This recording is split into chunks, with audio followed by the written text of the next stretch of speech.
This is the story of 3 plastic bottles, empty and discarded.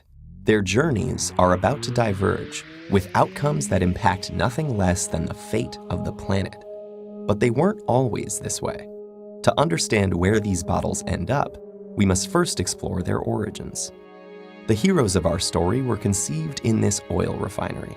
The plastic in their bodies was formed by chemically bonding oil and gas molecules together to make monomers. In turn, these monomers were bonded into long polymer chains to make plastic, in the form of millions of pellets. Those were melted at manufacturing plants and reformed in molds to create the resilient material that makes up the triplets' bodies. Machines filled the bottles with sweet, bubbly liquid, and they were then wrapped, shipped, bought, opened, consumed, and unceremoniously discarded. And now here they lie, poised at the edge of the unknown.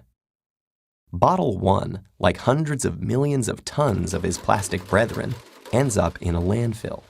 This huge dump expands each day as more trash comes in and continues to take up space. As plastics sit there being compressed amongst layers of other junk, rainwater flows through the waste and absorbs the water-soluble compounds it contains, and some of those are highly toxic. Together, they create a harmful stew called leachate, which can move into groundwater, soil, and streams, poisoning ecosystems and harming wildlife. It can take bottle 1 an agonizing 1,000 years to decompose. Bottle 2's journey is stranger, but unfortunately no happier. He floats on a trickle that reaches a stream that flows into a river, and a river that reaches the ocean. After months lost at sea, he's slowly drawn into a massive vortex where trash accumulates, a place known as the Great Pacific Garbage Patch. Here, the ocean's currents have trapped millions of pieces of plastic debris. This is one of 5 plastic-filled gyres in the world's seas, places where the pollutants turn the water into a cloudy plastic soup.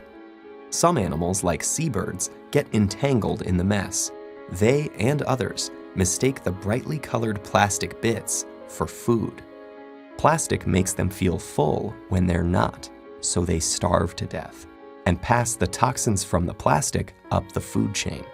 For example, it's eaten by lanternfish. The lanternfish are eaten by squid. The squid are eaten by tuna. And the tuna are eaten by us.